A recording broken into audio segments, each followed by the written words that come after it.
Hi folks, welcome to the Prepared Homestead. This is Travis. Thank you all for stopping by to watch. Looks like we have a little bit more rain in the forecast today. Nothing severe, but definitely looks like it's going to be wet off and on.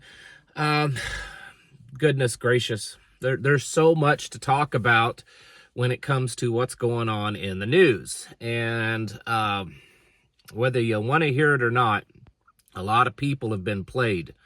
Been some major deception and psyops going on, and if you have the eyes to see and the ears to hear, you're basically aware of it playing out right before your eyes. There are still many that are asleep, and they will be asleep until the end.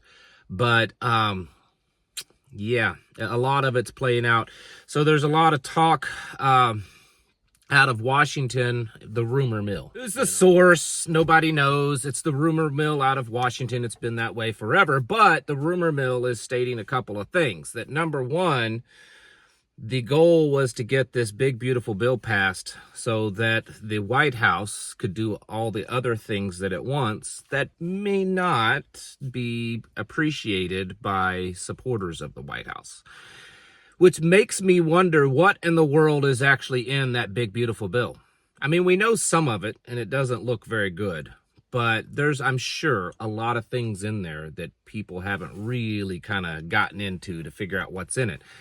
But, so the rumor is, obviously, I mean, well, this one isn't rumor, this is confirmed. The Epstein files is done.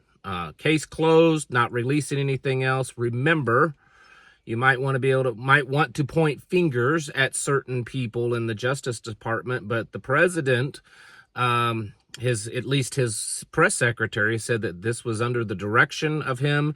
And then yesterday afternoon, he tweeted out a praise on the Justice Department and the FBI, that they've done a great job and that they will get back to basics and all that kind of stuff. So this is not being done like as rogue people of Pam Bondi and Kash Patel. I believe very much this is being done under the direction of the White House. If not, Trump, he ain't going to let people do things on their own against his will. He'll come right out and say it. So there's that. But the other thing in the rumor mill is that there is a mass amnesty type of thing being developed. Now, this isn't that shocking, because the president just the other day said so himself, that they are working on some type of legislation that will offer a certain level of amnesty. I mean, I'm sure there will be some hoops to jump through, but that there will be a certain type of amnesty for illegals here in the United States that have jobs, at least specifically in the farming, restaurant, and hotel industry. But I suspect that could be expanded, because an attorney could easily say, hey, you know, what about these guys over here in the construction industry? Why can't they get amnesty? So it's very possible we could see a mass amnesty bill for basically anyone that has a decent regular job. I don't know. I know I'm speculating, but there is definitely an amnesty bill being worked upon. How it will look, who knows? Now, I just want to say something, and some of you are not going to like this. The rest of you are okay with it. These are two main points with the MAGA campaign. This is the bread and butter of the Trump campaign, the illegals and the Epstein. And both of those you ain't getting. So just want to point that out. Also, which is kind of the big point of this video, is that it looks like that we are going back to war again in some form or fashion. We'll see how bad it is. The president stated that he is very upset with Vladimir Putin, that Putin is just not someone that can be negotiated with, and that he doesn't believe Putin respects him at all. And that key thing is the very last of that he doesn't respect him at all. And Trump, like I said yesterday, has a big ego. And when someone shows disrespect to him, he usually lashes out. He's already said that we will be sending more weapons to Ukraine, that we have to. So that's being sent to Ukraine. We're sending weapons there. How much involvement we will get, more involvement there, who knows? I mean, he had said way back early on in his presidency that we may just have to send a ton of stuff to Ukraine, more than Biden even sent, which is a lot. So how much more will we be involved with what's going on between Ukraine and Russia? But at least as of right now, it looks like it's going to start ramping up quite a bit. And then Benjamin Netanyahu has met this morning with the president, came to the White House. That's never a good sign. The story in the news is that Israel, and this was yesterday, that Israel was trying to get approval from the White House to start up the war again with Iran, stating that Iran is not doing what it's supposed to do, or that Iran is still a threat, and all this kind of stuff. Then it came out in the news that the United States, or that the president, has given that approval. And so Benjamin Netanyahu was there this morning at the White House. He is proposing, or at least nominating, the president for the Nobel Peace Prize. And so, yeah, I'd said in the last couple of days with this Epstein thing that there's going to be something that will have to distract us, or distract the base from the whole Epstein thing.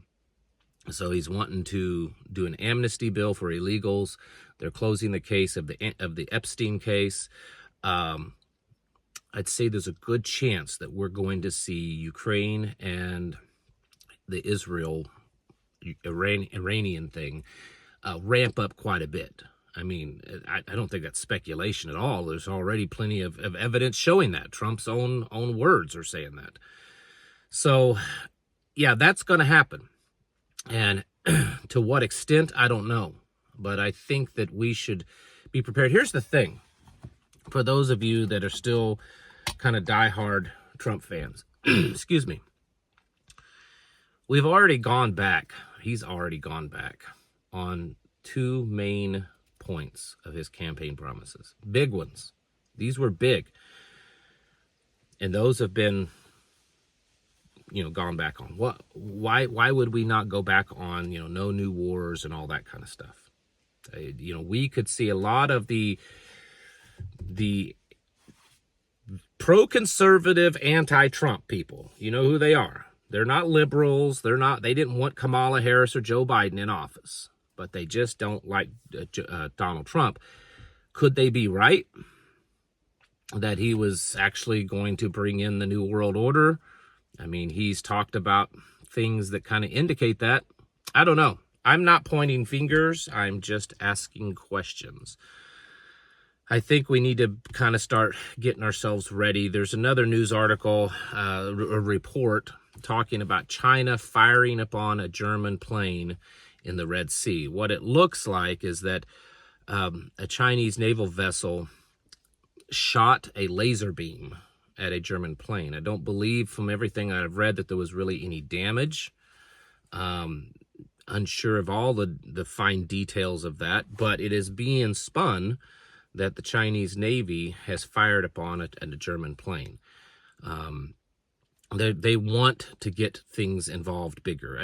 The West, and including the United States, I believe that they know that their day is coming, that the East, that China, that Russia, that BRICS, that while they may not quite yet be as big as the West, they are moving quite quickly. In fact, 50% of the world's GDP growth over the past year has been from BRICS countries. 50% of the world's GDP growth. So they are moving quite quickly. And the West knows this. And the West knows that the only way to stop this is through a war. And they better do it sooner than later.